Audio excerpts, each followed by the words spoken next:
اعوذ باللہ من الشیطان الرجیم بسم اللہ الرحمن الرحیم واعتصموا بحبل اللہ جميعا ولا تفرقوا واذكروا نعمة الله عليكم إذ كنتم أعداء فألف بين قلوبكم فأصبحتم بنعمته إخوانا وكنتم على شفا حفرة من النار فأنقذكم منها كذلك يبين الله لكم آياته لعلكم تهتدون۔ محترم حضرات و خواتین، اس آیت کریمہ میں اللہ تعالیٰ نے اتحاد و اتفاق کا حکم دیا ہے اور اختلاف و انتشار اور فرقہ بندی سے منع کیا ہے۔ فرمایا اور تم سب مل کر اللہ کی رسی کو مضبوطی سے پکڑ لو۔ اللہ کی رسی سے مراد کتاب و سنت، یعنی کتاب و سنت پر عمل کرنے والے ہو جاؤ۔ ولا تفرقوا، اور فرقوں میں نہ بٹو، اختلاف نہ کرو۔ واذکروا نعمت اللہ علیکم اذ کنتم اعداء، اور یاد کرو اللہ کی اس نعمت کو، اللہ کی اس احسان کو تمہارے اوپر۔ ایک وقت تھا اسلام سے پہلے جب تم جاہلیت کے زمانے میں تھے تو ایک دوسرے کے دشمن تھے۔ فَأَلَّفَ بَيْنَ قُلُوبِكُمْ، تو اللہ تعالیٰ نے تمہارے دلوں کو جوڑ دیا۔ فَأَصْبَحْتُمْ بِنِعْمَتِهِ إِخْوَانًا، تو تم اللہ رب العالمین کے احسان سے بھائی بھائی ہو گئے، تمہارے درمیان کے سارے نفرتیں، اختلافات، دشمنیاں ختم ہو گئیں اور تم سب بھائی بھائی ہو گئے۔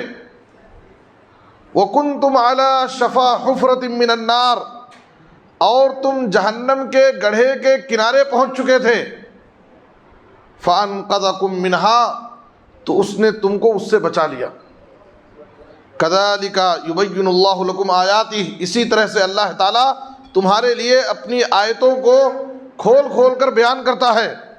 لعلکم تہتدون، تاکہ تم ہدایت پا جاؤ۔ دیکھیے اس وقت مسلمانوں کو سب سے زیادہ اس ملک میں اتحاد و اتفاق کی ضرورت ہے، اور ہر جماعت، ہر تنظیم اتحاد و اتفاق کی دعوت دے رہی ہے۔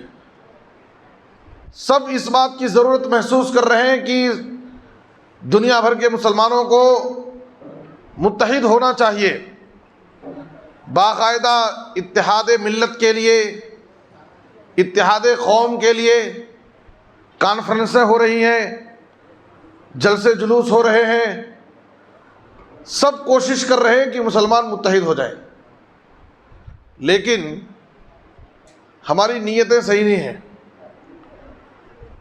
اتحاد کی دعوت میں ہماری نیتیں صحیح نہیں ہیں۔ آج لوگ اتحاد کس بنیاد پر چاہتے ہیں؟ اتحاد اس نظریے سے چاہتے ہیں کہ اپنا چھوڑو مت، کسی کو چھیڑو مت۔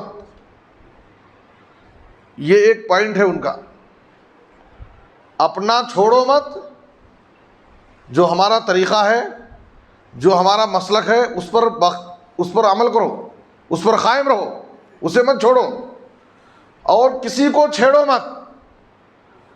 کوئی کسی راستے پر جا رہا ہے، کسی عقیدے کا ماننے والا ہے، کسی منہج کو ماننے والا ہے، کچھ بھی عمل کرنے والا ہے، سب کرنے دو۔ یہ اتحاد نہیں ہے۔ اگر اس اتحاد کی ہمیں دعوت دی جا رہی ہے تو تمہیں تمہارا اتحاد مبارک ہو۔ یہ اتحاد نہیں ہے کہ ہم حرام کو حرام نہ کہیں، شرک کو شرک نہ کہیں، بدعت کو بدعت نہ کہیں، اور سب مل کر کے یہ بھی چلے گا وہ بھی چلے گا، یہ بھی کرو وہ بھی کرو۔ یہ اتحاد نہیں ہے۔ اتحاد کلمے کی بنیاد پر ہونا چاہیے۔ دنیا بھر کے مسلمانوں کا ایک ہی کلمہ ہے، لا الہ الا اللہ محمد الرسول اللہ۔ ہم نے کلمے میں اللہ کی وحدانیت کا اقرار کیا ہے، اللہ کی توحید کا اقرار کیا ہے، اور ہمارے نبی جناب محمد الرسول اللہ صلی اللہ علیہ وسلم کی نبوت اور رسالت کا اقرار کیا۔ اس کا مطلب یہ ہے کہ اتحاد و اتفاق اگر ہوگا تو صرف کتاب و سنت پر اتفاق ہو۔ اتحاد و اتفاق کا یہی ایک پلیٹ فارم ہے، دنیا بھر کے سارے مسلمانوں کو اسی کلمے کی بنیاد پر متحد اور متفق ہونا چاہیے۔ قرآن مجید میں اللہ تعالیٰ نے اسی کی دعوت دی ہے ہمیں، یا ایھا الذین آمنوا اطیعوا اللہ واطیعوا الرسول وأولی الامر منکم فإن تنازعتم فی شیء فردوه إلی اللہ والرسول ان کنتم تؤمنون باللہ والیوم الآخر ذلک خیر واحسن تأویلا۔ اللہ تعالیٰ نے کیا فرمایا؟ اے ایمان والو، تم اللہ کی اطاعت کرو اور رسول کی اطاعت کرو، وَأُولِي الْأَمْرِ مِنْكُمْ، اور تمہارے ومراء، تمہارے علماء، تمہارے حکام کی بھی اطاعت کرو۔ اس آیت میں اگر آپ غور کریں گے تو اطاعت کا لفظ دو لوگوں کے ساتھ ہے، اطیعوا اللہ و اطیعوا الرسول، اللہ کی اطاعت، رسول کی اطاعت۔ تیسری جگہ اطیعوا کا لفظ نہیں ہے، وَأُولِي الْأَمْرِ مِنْكُمْ، اولی الامر سے مراد جو تمہارے امیر ہیں، جو تمہارے علماء ہیں، جو تمہارے حکام ہیں، حاکم ہیں، ذمہ دار ہیں، ان کی بھی اطاعت کرو۔ لیکن یہاں اطیعوا کا لفظ نہیں آیا ہے۔ اس میں نقطہ کیا ہے؟ اس میں نقطہ یہ ہے کہ علماء، حکام، ہمارے ذمہ دار، ان کی اطاعت کی جائے گی، لیکن ان کی اطاعت اللہ اور اس کے رسول کی اطاعت کے تابع ہوگی۔ یعنی ہمارے علماء کی، ہمارے ائمہ کی، ہمارے حاکموں کی، ہمارے بڑے سے بڑے کی بات ہم مانیں گے اسی وقت جب ان کی بات اللہ اور اس کے رسول کی بات کے موافق ہوگی۔ اسی لیے وہاں پر اللہ تعالیٰ نے اطیعوا کا لفظ نہیں لایا، یا ایھا الذین آمنوا اطیعوا اللہ واطیعوا الرسول واولی الامر منکم، وہاں اطیعوا کا لفظ نہیں۔ اس کے بعد اللہ نے کیا فرمایا؟ اختلاف ہو سکتا ہے لیکن اختلاف کا ایک حل ہے، فَإِن تَنَازَعْتُمْ فِي شَيْءٍ فَرُدُّوهُ إِلَى اللَّهِ وَالرَّسُولِ، اگر کسی مسئلے میں تم میں اختلاف ہو جائے تو اس اختلاف کا حل تلاش کرنے کے لیے تم اللہ اور اس کے رسول کی طرف لوٹ جاؤ۔ دیکھو اللہ کی کتاب قرآن مجید میں کیا ہے، نبی صلی اللہ علیہ وسلم کی سنت میں کیا ہے، وہاں سے اپنا اختلاف ختم کر لو۔ اختلاف ہو سکتا ہے، یہ صحیح ہے یا یہ غلط ہے، کل حزب بما لدیہم فرحون، ہر گروہ، ہر جماعت اپنے طریقے پر خوش ہے، مگن ہے، ہم ہی صحیح ہیں۔ کسی مسئلے میں اگر اختلاف ہو جائے، اس اختلاف کو دور کرنے کا ایک ہی راستہ جو قرآن نے بیان کیا ہے، فَإِن تَنَازَعْتُمْ فِي شَيْءٍ فَرُدُّوهُ إِلَى اللَّهِ وَرَسُولِهِ، اللہ اور اس کے رسول کی طرف لوٹاؤ۔ دیکھو کہ قرآن میں کیا ہے اور نبی کی سنت میں کیا ہے۔ قرآن میں اگر ہمیں اس کا حل مل گیا ہم اس کو مان لیں، نبی صلی اللہ علیہ وسلم کی سنت میں اس کا حل مل گیا ہم اس کو اقرار کر لیں، مان لیں۔ لیکن آج معاملہ کیا ہے کہ ہر شخص اپنے امام سے، اپنے مسلک سے، اپنی جماعت سے اس طرح سے جکڑا ہوا ہے، جڑا ہوا ہے کہ اس کے سامنے قرآن کی بات پیش کرو، قرآن کی آیتیں پیش کرو، نبی کی سنتیں پیش کرو، نبی کی حدیثیں پڑھ کر کے ان کو سناؤ، دکھاؤ، لیکن میں تو حنفی ہوں، نہ مانوں گا فرمان حدیث، مجھے قرآن حدیث سے کیا مطلب ہے، میں تو امام صاحب کی تقلید سے جڑا ہوا ہوں، میں امام صاحب کے خلاف نہیں جا سکتا۔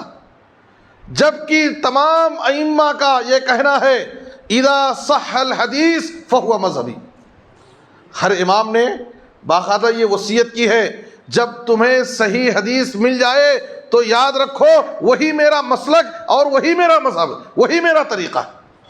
اماموں کی باقاعدہ وصیت ہے جب تم میری کوئی بات نبی کی سنت کے خلاف پاؤ، نبی کی حدیث سے ٹکراتے ہوئے دیکھو تو میری بات کو دیوار پر مار دو اور نبی کی سنت کو لے لو۔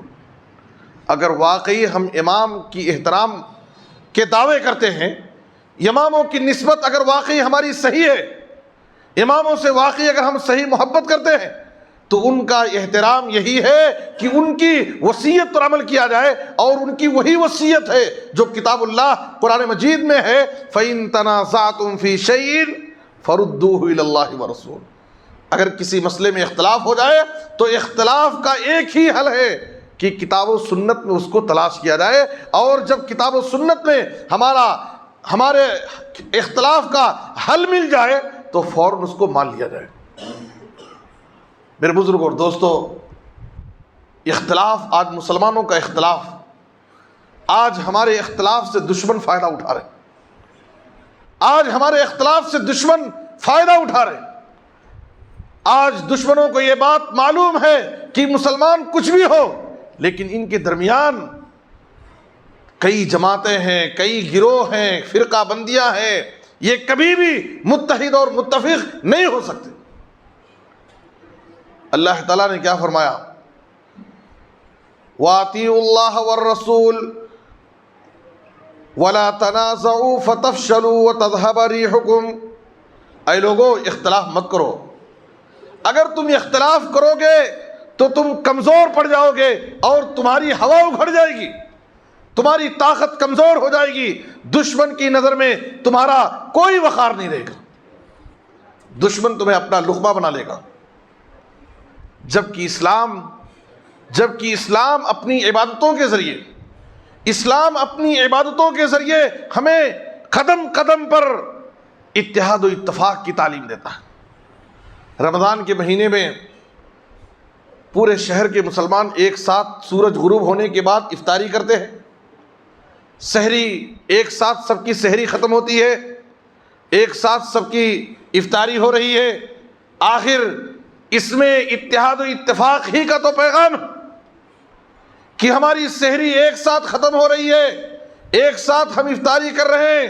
اس کا مطلب یہ ہے کہ اس روزے کے ذریعے بھی اللہ تعالیٰ مسلمانوں کو اتحاد و اتفاق کی تعلیم دیتا۔ ہم نماز پڑھنے آتے ہیں، کیا امیر کیا غریب، کیا چھوٹا کیا بڑا، کیا آقا کیا غلام، ایک ہی صف میں کھڑے ہو گئے محمود و ایاز، نہ کوئی بندہ رہا نہ کوئی بندہ نماز۔ وقت کا بادشاہ بھی اسی صف میں مقتدی بن کر کے کھڑا ہے، اور اس کے بازو میں وقت کا ایک غریب فقیر آدمی بھی اس کے قدم سے قدم، کندھے سے کندھا ملا کر کے کھڑے ہونے کی اس کو اجازت ہے۔ یہ ہے اسلام، یہ ہے اسلام۔ اسلام کی اسی سچائی کو اگر ہم سمجھ لیں، آج اتحاد کی دعوت دینے والے، اتحاد کا نعرہ لگانے والے، آج ان کا حال یہ ہے کہ نمازوں میں صفوں میں قدم سے قدم ملانے کے لیے تیار نہیں ہے۔ آخر ہم کون سے اتحاد کی بات کرتے ہیں؟ اللہ کے گھر میں، اللہ کی مسجد میں، نماز میں ہم اپنے بھائی کے قدم سے قدم ملانے کے لیے تیار نہیں ہیں، آخر کیا ہمارے دل مل سکتے ہیں؟ اللہ تعالیٰ نے یہودیوں کے بارے میں کہا تھا، تحسبهم جميعا وقلوبهم شتى، بظاہر تم ان کو ایک سمجھتے ہو کہ یہ سب ایک ہیں، لیکن ان کے دل الگ الگ ہیں۔ جب نماز میں ہمارا اتحاد نہیں ہو سکتا ہے، نماز میں ہم اپنے بھائی کے قدم سے قدم ملانے کے لیے تیار نہیں ہیں، تو کیا ہم اپنے دلوں کو ملا سکتے ہیں؟ جناب محمد رسول اللہ صلی اللہ علیہ وسلم نے فرمایا، آپ صلی اللہ علیہ وسلم نے کہا، سووا صفوفکم، اے لوگو صفوں کو درست کرو، صفوں کو ملاؤ، ورنہ او لیخالفن اللہ بین وجوہکم، اور دوسری روایت میں ہے بین قلوبکم، ورنہ اللہ تعالی صفوں کے اختلاف سے تمہارے دلوں میں اختلاف ڈال دے گا۔ یہ کوئی معمولی بات نہیں ہے۔ صفوں میں اگر دوریاں رہیں تو یاد رکھو کہ اللہ تعالیٰ تمہارے درمیان دوریاں ڈال دے گا۔ یہ نمازوں کے اندر جو صفوں کا اتحاد ہے، صفوں میں قدم سے قدم، کندھے سے کندھا ملاتے ہیں، یہ بھی ہمیں اتحاد و اتفاق کی تعلیم دیتا ہے۔ یاد رکھیں یہ شیطان کی سب سے بڑی سازش ہے اور کوشش ہے کہ شیطان ہمارے درمیان نفرتیں ڈالتا ہے، ہمارے درمیان اختلاف ڈال کر کے ہمیں آپس میں ایک دوسرے سے لڑانے کی کوشش کرتا ہے۔ جناب محمد الرسول اللہ صلی اللہ علیہ وسلم کی حدیث ہے، علیکم بالجماعہ علیکم بالجماعہ وإیاکم الفرقہ فإن الشیطان مع الواحد وهو من الاثنین ابعد۔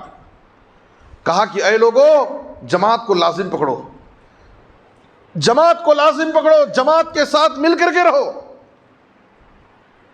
وإیاکم الفرقہ، اور اختلاف سے بچو، جماعت سے الگ مت ہو، ورنہ یاد رکھو کہ جب بکری نبی صلی اللہ علیہ وسلم نے مثال دی کہ جب بکری ریوڑ سے بکریوں کی ریوڑ سے جماعت سے اکیلے نکل کر کہیں چلی جاتی ہے تو بھیڑیا اس پر اکیلے پا کر کے جلدی حملہ کرنے میں کامیاب ہو جاتا ہے۔ تو نبی صلی اللہ علیہ وسلم نے کہا فَإِنَّ الشَّيْطَانَ مَعَ الْوَاحِدِ وَهُوَ مِنَ الْإِثْنَيْنِ أَبْعَدُ، جو جماعت سے الگ ہوتا ہے شیطان اس پر حملہ کرنے میں، شیطان اس کو بہکانے اور گمراہ کرنے میں بڑے آسانی سے کامیاب ہو جاتا ہے۔ اور جب ایک انسان جماعت سے جڑ کر کے رہتا ہے تو شیطان اس کو بگاڑنے میں اور اس کو گمراہ کرنے میں جلدی کامیاب نہیں ہوتا۔ جماعت کے ساتھ جڑنے میں یہ بھلائی ہے۔ علیکم بالجماعہ، فرد قائم ربط ملت سے ہے، تنہا کچھ نہیں، موج ہے دریا میں اور بیرون دریا کچھ نہیں۔ آج شیطان کی اس سازش کو ہمیں سمجھنے کی ضرورت ہے۔ شیطان سب سے زیادہ خوش اس وقت ہوتا ہے جب دو دوستوں کے درمیان، میاں بیوی کے درمیان، دو خاندانوں کے درمیان، دو رشتہ داروں کے درمیان جب جدائی ہوتی ہے، اختلاف ہوتا ہے تو شیطان کو اس وقت بڑی خوشی ہوتی۔ صحیح مسلم کی حدیث ہے، جناب محمد الرسول اللہ صلی اللہ علیہ وسلم نے فرمایا کہ ابلیس اپنے تخت کو پانی پر رکھتا ہے اور اپنی فوج کو، اپنے شاگردوں کو، اپنے چیلوں کو، لوگوں کو گمراہ کرنے کے لیے روانہ کرتا ہے۔ سب آ کر کے واپس آنے کے بعد ابلیس کو رپورٹ دیتے ہیں، اور سب سے زیادہ ابلیس کا قریبی وہ ہوتا ہے جو سب سے بڑا فتنے کا کوئی کام کر کے آتا ہے۔ سب آ کر کے رپورٹ دے رہے ہیں شیطان، فعلت کذا و کذا، میں نے آج یہ کیا وہ کیا، اس کو گمراہ کیا، اس کو نقصان میں ڈالا، میں نے اس کے دل میں یہ وسوسہ ڈالا۔ ابلیس ہر ایک کی رپورٹ سننے کے بعد کہتا ہے ما صنعت شیئا، کسی کو تم نے نماز سے روک دیا، کوئی بڑا کارنامہ انجام نہیں دیا، کسی سے کوئی گناہ کرا دیا، تو نے کوئی بڑا کام نہیں کیا۔ کہتا ہے ما صنعت شیئا، تو نے کچھ نہیں کیا۔ ایک شیطان آتا ہے اور کہتا ہے کہ میں دو میاں بیوی کے درمیان ایک فیملی کے پیچھے پڑا رہا، دونوں کے درمیان اس طرح سے بدگمانی ڈالا، ان کے درمیان نفرت ڈالا کہ اس فیملی میں میاں بیوی کے درمیان میں نے جدائی ڈال دی اور دونوں میں اختلاف ہو کر کے خلا اور طلاق ہو گئے۔ جب ابلیس یہ رپورٹ شیطان سے سنتا ہے، اس سے اتنا خوش ہوتا ہے کہ آگے بڑھ کر کے اس کو اپنے سے قریب کر لیتا ہے اور اس کو شاباشی دیتے ہوئے کہتا ہے نعم انتا، تو نے کتنا اچھا کام کیا۔ یہ شیطان کی کوشش ہے، ہمیں اس کوشش کو سمجھنے کی ضرورت ہے۔ نبی صلی اللہ علیہ وسلم نے کہا کہ شیطان ان الشیطان قد ایس ان یعبدہ المصلون فی جزیرۃ العرب ولکن التحریش بینہم، شیطان اس بات سے مایوس ہو چکا ہے کہ جزیرۃ العرب میں اس کی عبادت نہیں کی جائے گی۔ ہمارے عقیدے کے حوالے سے شیطان کو یہ تسلی ہے کہ ہمارے عقیدے کو نہیں بگاڑ سکتا ہوں۔ ہم کتاب و سنت پر عمل کرنے والے، توحید پر قائم رہنے والے، ہمارے عقیدے کو بگاڑنے میں وہ کامیاب نہیں ہو سکتا، اسے یقین ہے، لیکن وہ اس بات پر خوش ہے کہ ہم ان کے درمیان اختلاف ڈالنے میں کامیاب ہو سکتے۔ آج اختلافات، میں تو سمجھتا ہوں کہ ہماری جماعت کی دھیرے دھیرے پہچان بن جا رہی ہے۔ بڑی مشکل سے جماعتیں بنتی ہیں، بڑی مشکل سے مسجد تیار ہوتی ہے، 20 25 30 لوگوں سے جماعت تیار ہوتی ہے اور انہی 20 30 لوگوں میں 2 2 3 3 گروہ اور پارٹیاں بن جاتی ہیں. ان کے درمیان اتنے اختلاف. ہم شہروں میں گھومتے ہیں، جماعتوں کے حال مجھے اچھی طرح معلوم ہے. آج ہماری جماعت میں اتنا شدید اختلاف، ہر جگہ اختلاف. بڑی مشکل سے، بڑی کوششوں سے ایک مدت کے بعد ایک مشکل سے جماعت تیار ہوتی ہے 20 25 افراد پر مشتمل، اور چند دن نہیں گزرتے ہیں کہ انہی کے درمیان اختلاف ہو جاتا ہے. ہماری پوری انرجی، پوری طاقت صرف ایک دوسرے کو گرانے میں، ایک دوسرے سے ٹکرانے میں، ایک دوسرے سے دشمنی کرنے میں، ایک دوسرے سے اپنے دلوں میں نفرتیں پالنے میں ختم ہو رہی ہیں. اگر ہماری یہی طاقت، اگر ہماری یہی کوشش جماعت کی ترقی میں، جماعت کو پھیلانے میں اگر ہو جائے تو یہ جماعت اتنی قلیل تعداد میں نہیں رہے گی، بلکہ یہ جماعت بڑی تیزی کے ساتھ بڑھ جائے گی.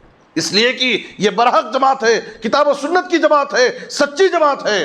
اور یہ جماعت جو اس وقت بڑھ رہی ہے، ترقی پا رہی ہے، تو صرف اپنے برحق ہونے کی وجہ سے کہ یہ جماعت برحق جماعت ہے، کتاب و سنت کی جماعت ہے، اسی لیے یہ جماعت پڑھ رہی ہے. ورنہ ہمارے درمیان اتنے اختلاف و انتشار ہے کہ آنے والے بھی ہمارے اخلاق و کردار سے بدظن ہو کر کے لوگ دور ہو جا رہے ہیں.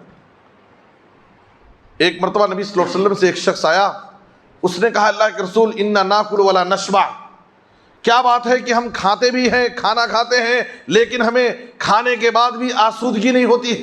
دیکھیے جماعت کا، اجتماعیت کا کتنا بڑا فائدہ ہے. اگر گھروں میں اختلاف ہے تو گھروں میں اللہ کی رحمت نہیں ہو سکتی ہے. جماعت میں اگر اختلاف ہے، جماعت میں اللہ کی رحمت اور برکت نہیں آ سکتی ہے.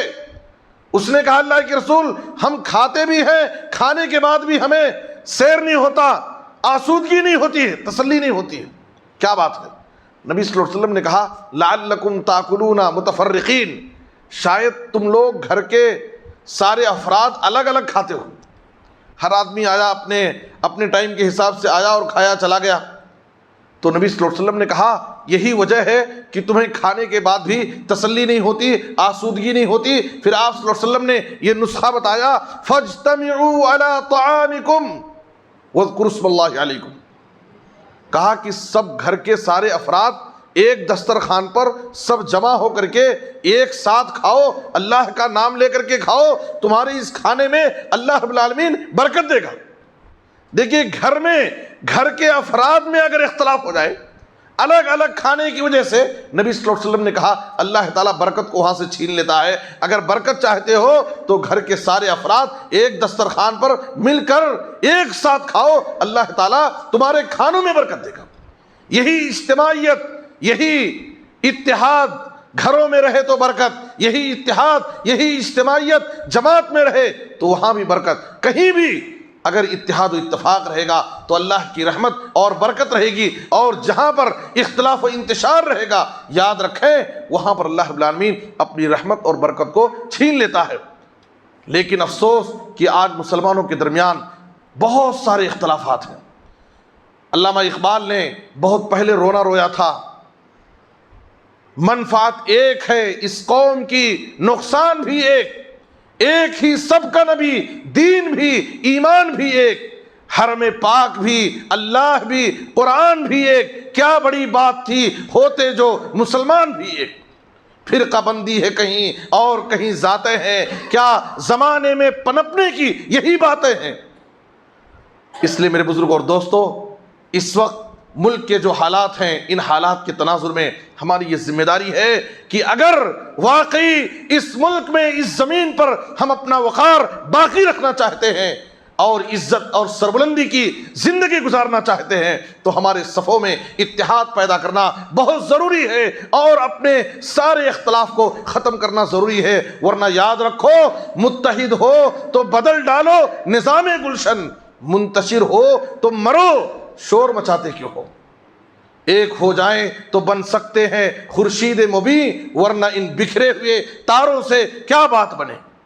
اگر ہم ایسے ہی ہمارے صفوں میں اختلاف رہا تو یاد رکھیں دشمن ہمارے اختلاف کا فائدہ اٹھا کر کے اپنے سارے منصوبوں کو پورا کرتا جائے گا اور ہم دیکھتے دیکھتے رہ جائیں گے. اور اس وقت افسوس کرنے سے کوئی فائدہ نہیں۔ اللہ تعالیٰ نے یہاں پر اپنی اس نعمت کا کو یاد دلایا ہے۔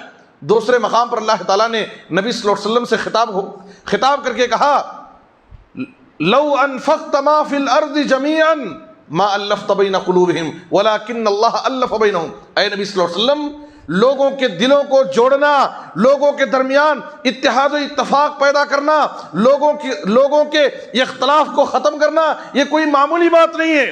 اللہ اپنے نبی سے مخاطب کر کے فرماتا ہے کہ اگر آپ زمین کے سارے خزانے خرچ کر دیتے ان کی دشمنیوں کو ختم کرنے میں، ان کے دلوں کو جوڑنے کے لیے، ما الفت بین قلوبہم، آپ ان کے دلوں کو نہیں جوڑ سکتے تھے۔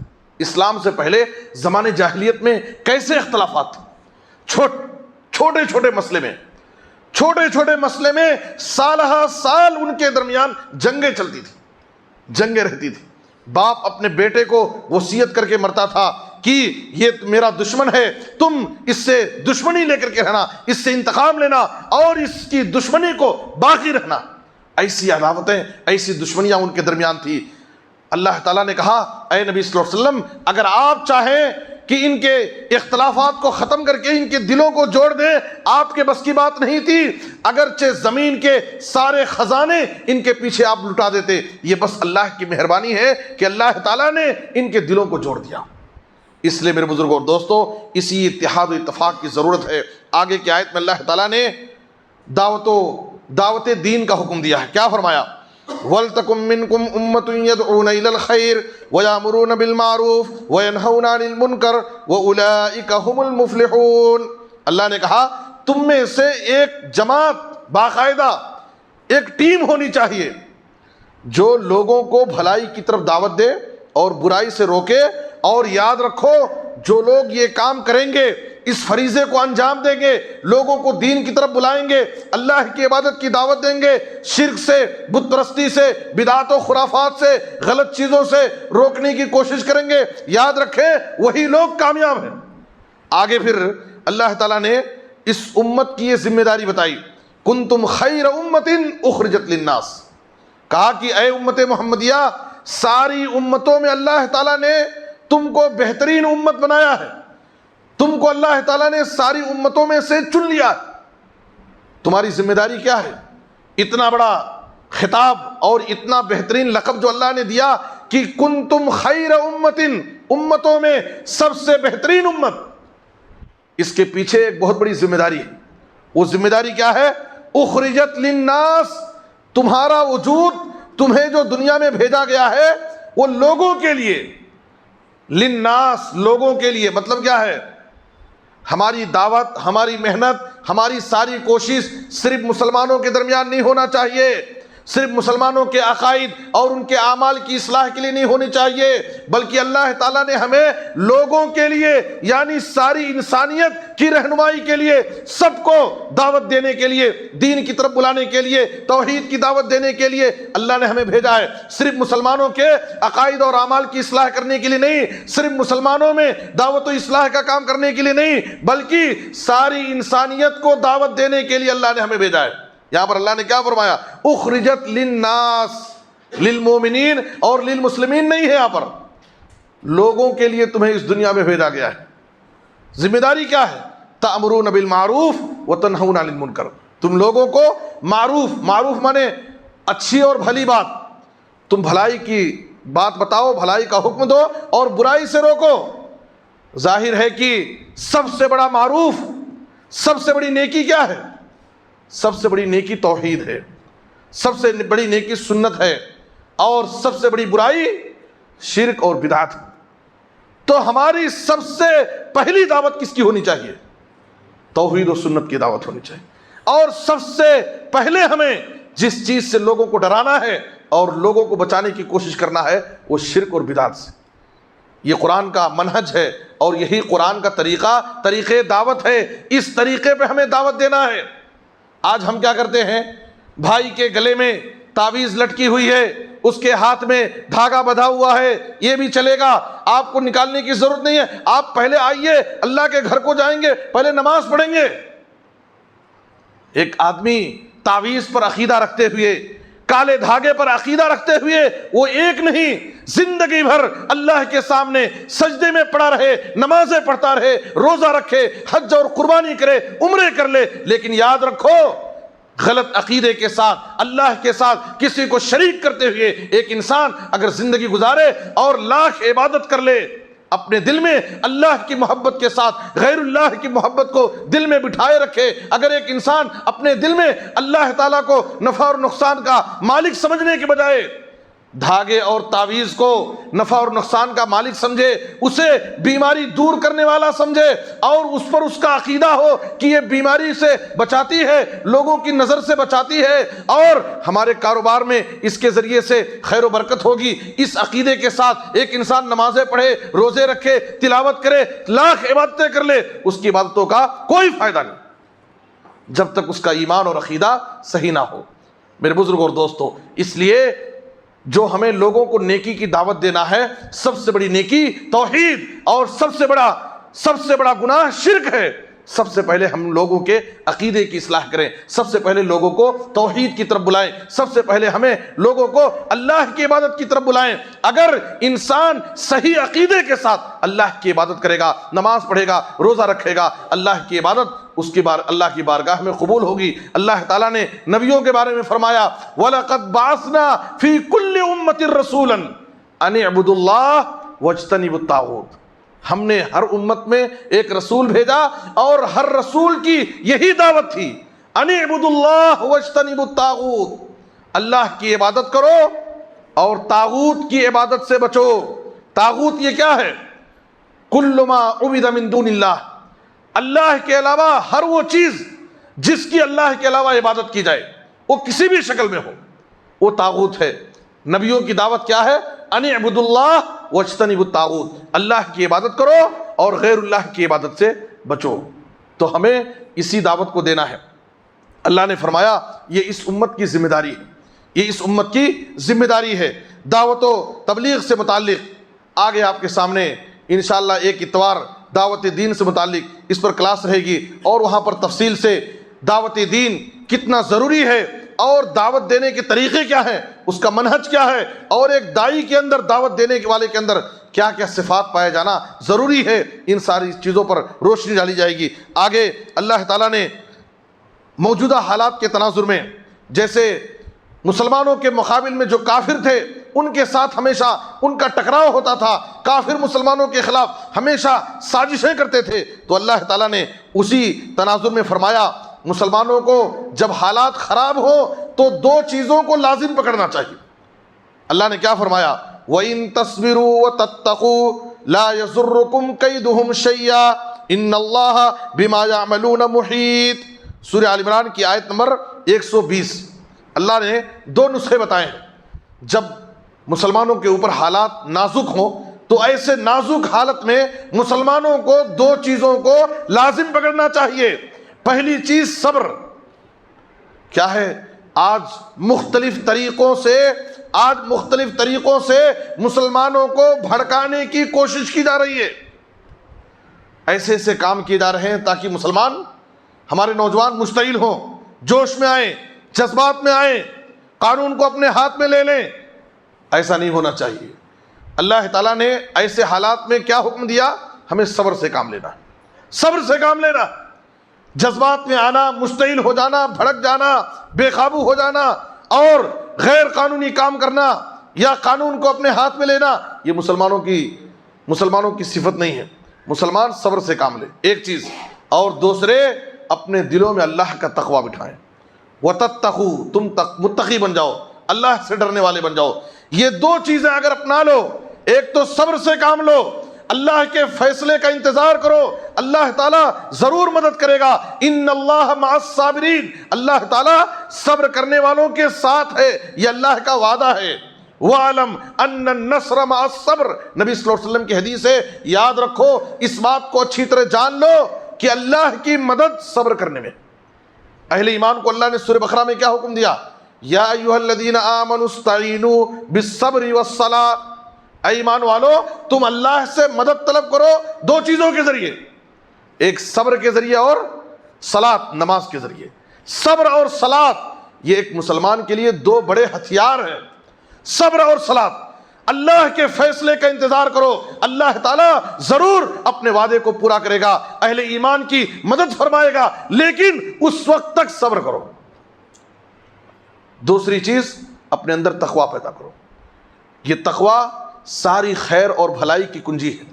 سورۃ الطلاق 28ویں پارے میں سورۃ طلاق میں اللہ تعالیٰ نے مسلسل 3 آیتیں متقیوں، اگر ہم متقی بن جائیں، تقوی ہمارے دلوں میں آ جائے تو کیا ہوگا؟ دنیا اور آخرت کی ساری بھلائیاں ہم حاصل کر سکتے ہیں تقوی کے ذریعے۔ اور یہی تقوی اللہ تعالیٰ روزے کے ذریعے، رمضان کے روزے کے ذریعے اللہ ہمارے دلوں میں تقوی پیدا کرنا چاہتا ہے، ہم کو یہ روزہ متقی بنانا چاہتا ہے۔ اگر ہم روزے کے مقصد کو حاصل کر لیے اور ہم متقی ہو گئے، اللہ سے ڈرنے والے ہو گئے، تو کیا ہوگا؟ اللہ نے کیا فرمایا؟